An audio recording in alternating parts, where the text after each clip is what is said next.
I'm here with David Ambrosio, who will be appearing at BOP STOP this week in Cleveland with an extremely interesting project called Civil Disobedience.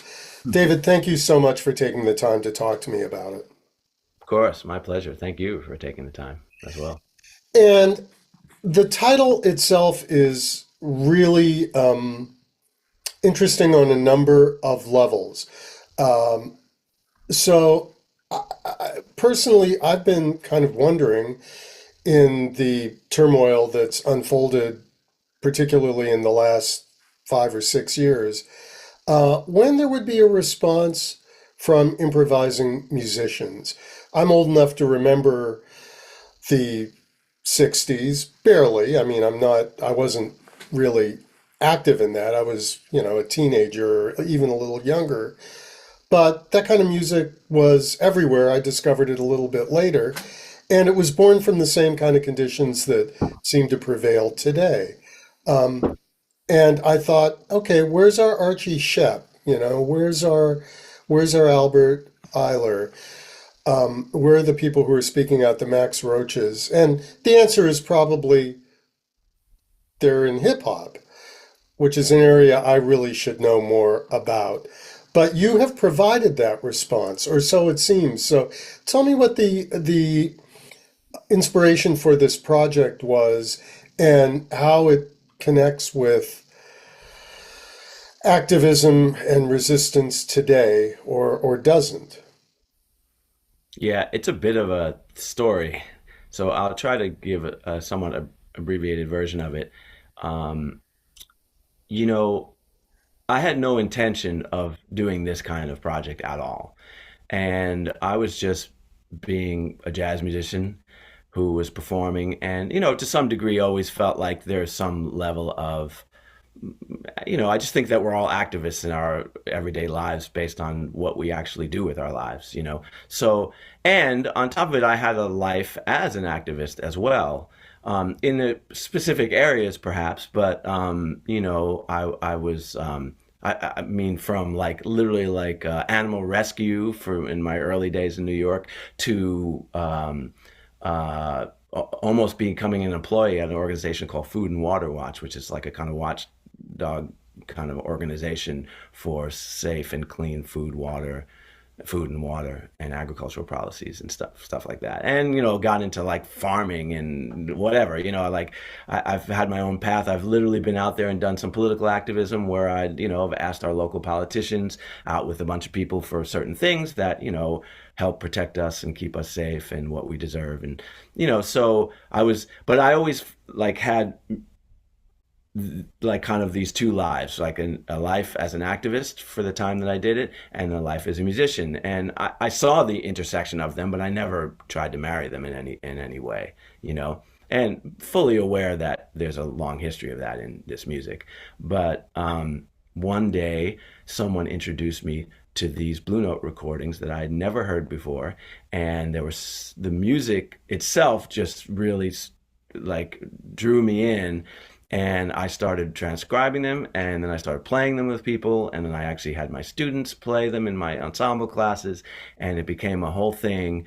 And everyone was kind of shocked at how even kind of avid listeners who have tons of recordings were like, wow, what is this music? How come I don't know it? And even more so, how come I don't know it? And it's so great. It's like so unique and modern for the time that it was written, which was all in the 60s. And I later found out the answer to that question, which was that all these recordings were archived. And then that was one thing I noticed, due to some things that were happening in Blue Note. The recordings were archived for 10, 20, even 30 years, some of them. And then the other connection that I noticed of all these recordings was that there were a number of songs that had themes that related to what was going on politically at that time. And this was in 2017 when I kind of started doing this. And in 2018, I was like, wow, here we are 50 years later of where most of this stuff was written in 1968, this turbulent time where, society was dealing with, civil rights and anti-war movements and economic justice and, all kinds of stuff that I was like looking at my world around me and going, man, we are in the same, like we're dealing with the same thing right now. And it's 50 years later.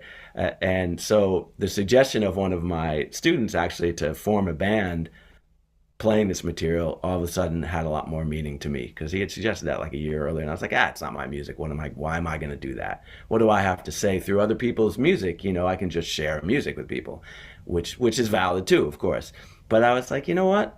I think there is more value than just sharing recordings with people in this.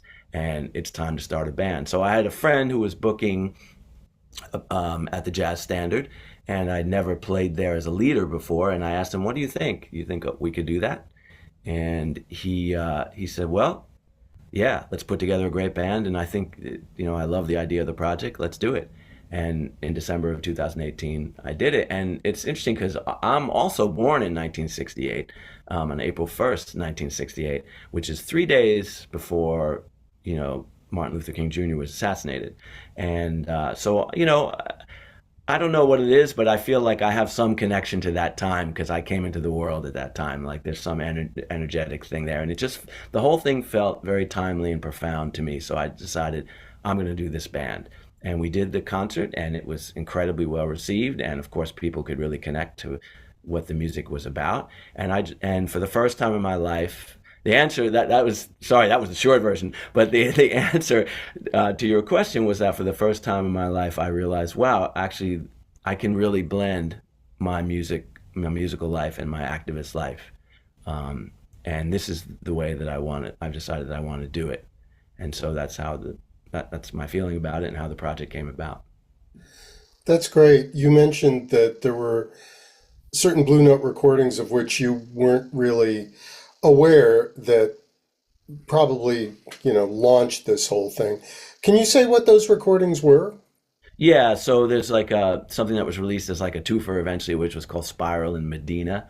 Mostly Bobby Hutcherson records, is what I investigated because it seemed to be kind of the most interesting to me in terms of like modern music, but still somehow very connected to like the swinging hard bop era that had just come before it, or during it. I get really before it, and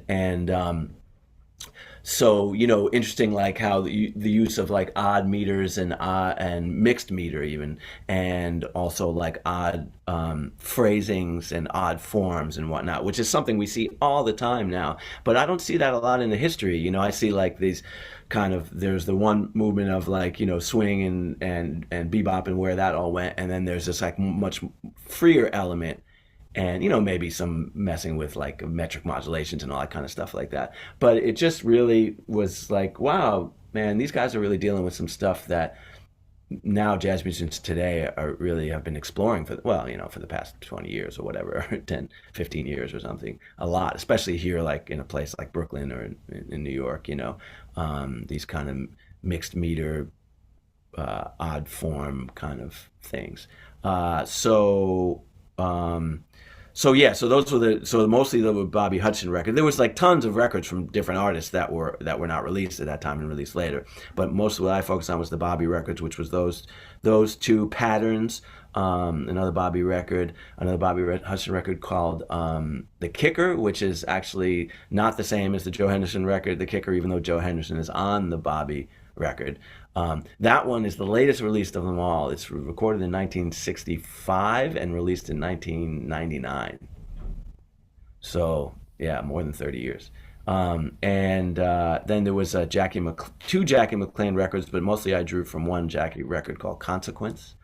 Um, and there may be one other in there, but I can't remember right now.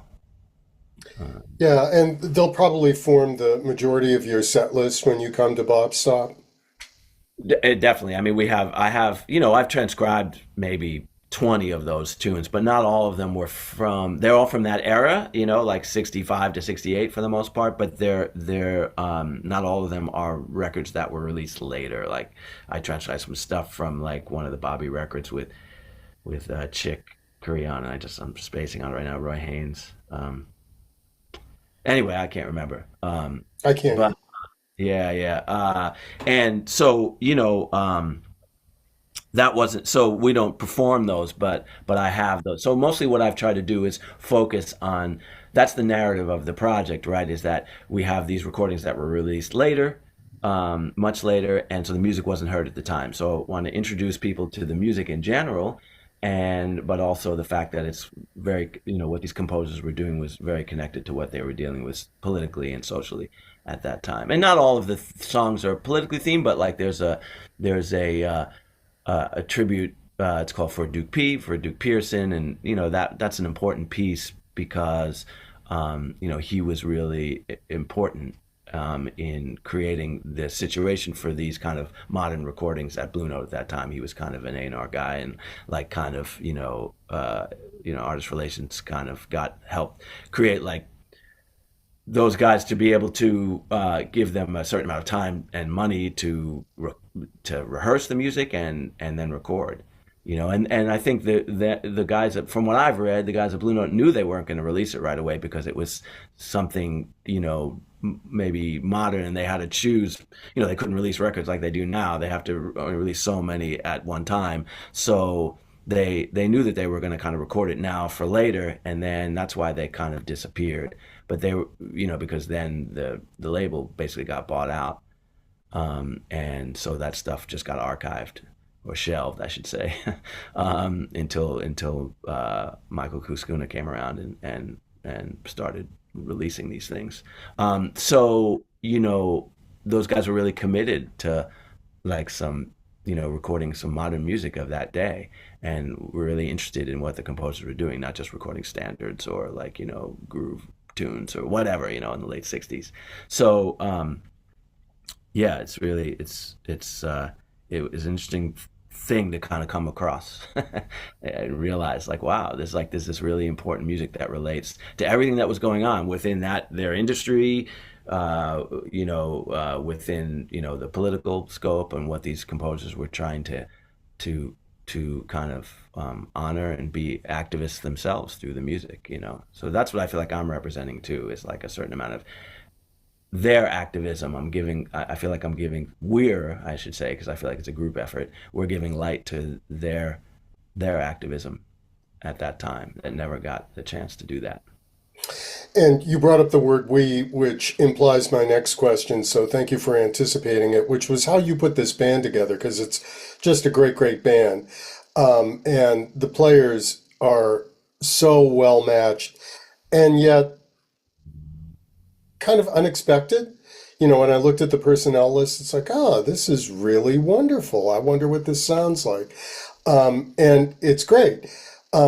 So how did you get these real heavyweights to come together to do this project, which is, essentially an all covers project? Right. Yeah, it's interesting. Like, I mean, there was some, I would say, pressure in a way that maybe was more self-imposed than anything else, but still, like, to really, since I was going to do this performance in 2018, I wanted it to be special because it felt special to me, and also wasn't my music. So I felt like it needed to have something that was more to it than that I could represent. Like, I just felt like I needed a great band. I mean, you always feel like you want a great band, but and so how I came to those particular musicians was that basically I have a long relationship with Donnie McCaslin and Ingrid Jensen, through a band that I used to play with all the time here in like the 90s, led by a drummer named George Schuler. And so they were always a great front line. So that was the first thing. Like, the first thing I thought about was, okay, well, actually, really, to answer your question, the music, most of the music, as I stated already, most of the music came from Bobby Hutcherson records. So the ensemble was also kind of unique on those records, mostly like piano vibes, tenor, and drums and bass. But I decided that I wanted to do it more like a classic jazz quintet with a two horn front line, and I always wanted to do that, so I felt like this was my vehicle to do that with.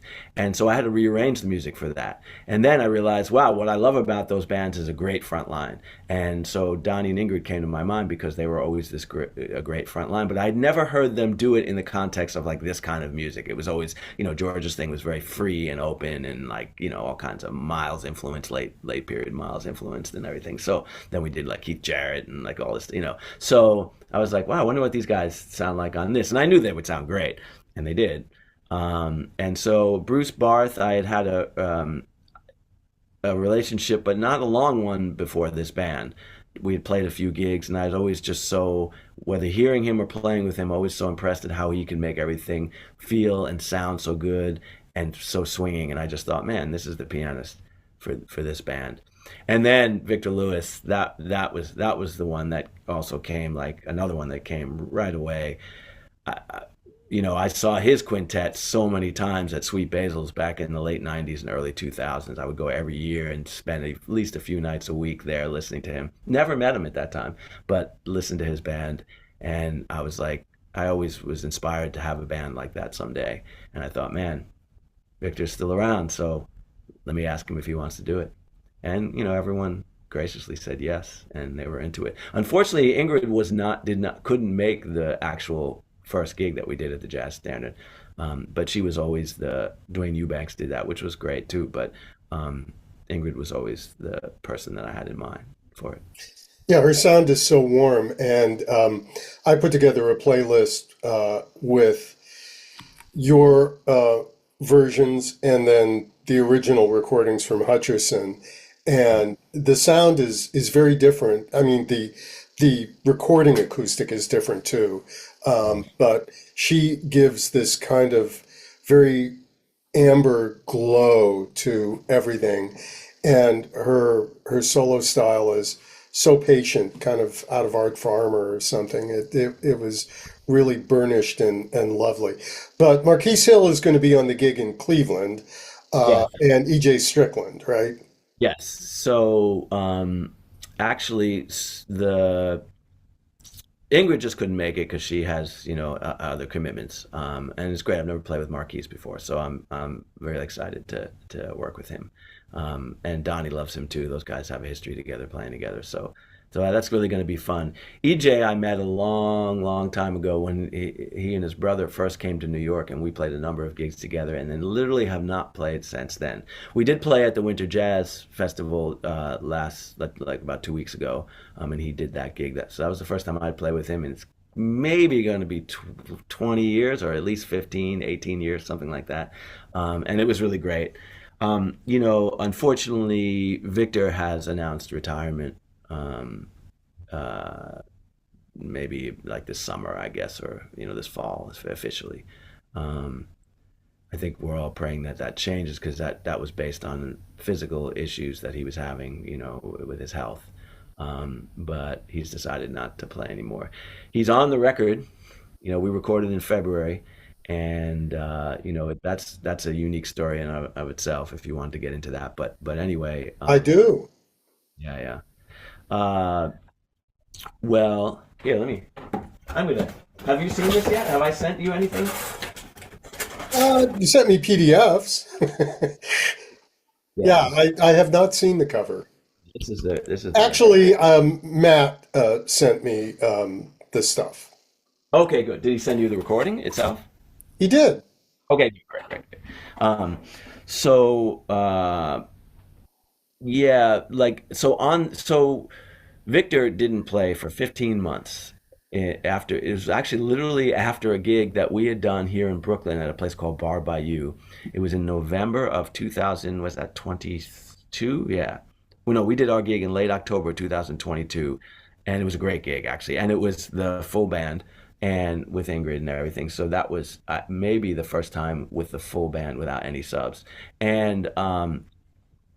And no, actually, David Kokoski was sub for Bruce, so I still didn't up to that point didn't have the full band. But anyway, it still was a great gig, and Victor and David have such a serious connection together, so that was really a beautiful gig. But Victor was doing great, playing great, everything was good. He was having some back surgery, and unfortunately, things didn't go well with that, and had some issues where he was, out for 15 months completely, like didn't wasn't playing, couldn't play at all, didn't have use of his legs to play, and so you know I didn't really have anything actually during that time. It was a dead time anyway. And then in early 2024, I had a 2 week tour for the band. So I decided to revive it and get it. I got a grant from South Arts, which was amazing, and we did a 2 week tour over the United States. And I just in November, I got with Victor and I said, "Man, how you doing?" He's like, "Well, I don't know. I'm thinking about playing again." I was like, "Well, you want to go on the road?" And he was like, "Man, I got a walker and all this. I was like, "I don't care. Let's go. Let's do it." And he's like, "Man, I don't know if I should do that." And I was like, "If you're ready to do it, I'm ready to do it." And we did it. And it wasn't easy for anyone, for him for sure. And I felt so blessed that he was willing to take that chance, and we did it. And he had wasn't able to play with his feet at all at that time, so he reinvented the drum set for himself, which was two different snare drums, two different floor toms, one on each side, right? A tom in the middle, and like five cymbals. And that's how he played. Well, it took him a few gigs to get to that, but that's how he ended up playing the whole tour. And so, man, it was amazing how he inspired musicians everywhere, especially drummers, because, man, there was nothing missing. It was just like Victor Lewis right there, but with two hands, no feet. And by the time we got to the recording, he was able to use his left foot to play the hi hat. And so there's some hi hat on this recording, but there's still no bass drum. And I think that colors the recording quite a bit. Like he and I had to learn how to find a way to play that's somewhat unconventional, and we did. And it's a very unique sound in that there's a lot of space in the low end that's usually not there, which is not a bad thing for a bass player record, that's for No, sure. not at all. but but yeah, it's I feel like it's very unique and special. Another thing about this project that's unique and special is his involvement and how what he was able to contribute, which was once again amazing. But unfortunately, he started having problems with his left hand too, and so once the hands go, I think he just decided he can't make music on the level that he wanted to, and so that's why EJ is there. I mean, of course, so happy to have him, and but I'm gonna, right now I'm just playing with different drummers just because, whatever, people are busy, and so I have a number of tours with different drummers. Great. To wrap up, you talked a lot about your life in activism. So, in a sense, you probably already answered this question, but maybe I'll pose it again as a matter of degree and not kind. With the extraordinary circumstances of the world right now, is there or maybe I should narrow it to you, do you feel a greater responsibility to speak to those circumstances through music? And what do you think is the artist's responsibility to address things like that, and not just create art as art? Yeah, these are really good questions. For sure, as far as myself is concerned, I felt a certain amount of responsibility um, coming from within. And to be honest, I had no intention to record this band after we did the first gig that we did. And even years later, I loved it because it was fun, and the music was really special and musicians really connected to it. But I was like, I don't see any point in re-recording this music.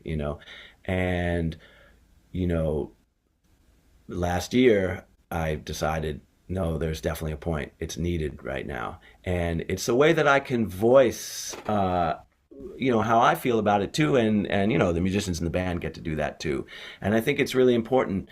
You know, I very much believe in protest, and I definitely believe in that. Like I said before, that everyone is an activist. But I think we all have to find our way to do it, because if you're not connected to it, and if it's not coming from a place of like, connection and love, and like something that feels centered, then I don't think that any activism is very effective. And that's why I called the band Civil Disobedience, because that was MLK's approach, which was, very love and like kind of nonviolent centered form of activism, but very powerful at the same time. And I think that that's an energy that we all have to kind of work from when we become activists. And like I said, I believe everyone's an activist in everything they do every day. But it has to come from that place. Otherwise, I just don't think it's effective. And for me, during COVID, I felt like being on the streets was not, I wasn't connected to that at that moment anymore. And so this project came in at that time for me to like find another way for me to be an activist again. And so and to marry the musical part, which I told you before, and that's really important to me. And I think that jazz music speaks to those ideals, like the Martin Luther King ideals of the beloved community and the the love and peace and justice ideals. I think jazz is very, very connected to that, and the music feels like that, and it's really a great way to kind of, I think, share hope and joy and love. It's through this music and the messages of this music. No matter how you do it, this is my version of it, And so I'm not going to say that I think it's an artist's responsibility to be an activist or to do that through their art. I think that everyone has to connect to their art the way that it seems meaningful, and then it has the most effect in the end. And like I said, everything we do is a form of activism. But these composers certainly felt that. When Harold Land wrote Poor People's March, it's very clear, like what he, and when James Baldwin wrote A Time to Go for MLK, it was a very clear message. And those messages didn't get heard. And that's where I felt like all of a sudden I felt like I had a responsibility. And there are messages that are so important today, like, and so relevant today. So it just seemed like a no-brainer. Like this needs to happen. And it'll happen on Friday, February 13th at BOP Stop. The name of the band, the purpose of the band is Civil Disobedience. David Ambrosio, thank you so much for taking the time to talk about this project with me today. Yeah, thank you. I'm glad that we got to do this. It's really a treat for me too.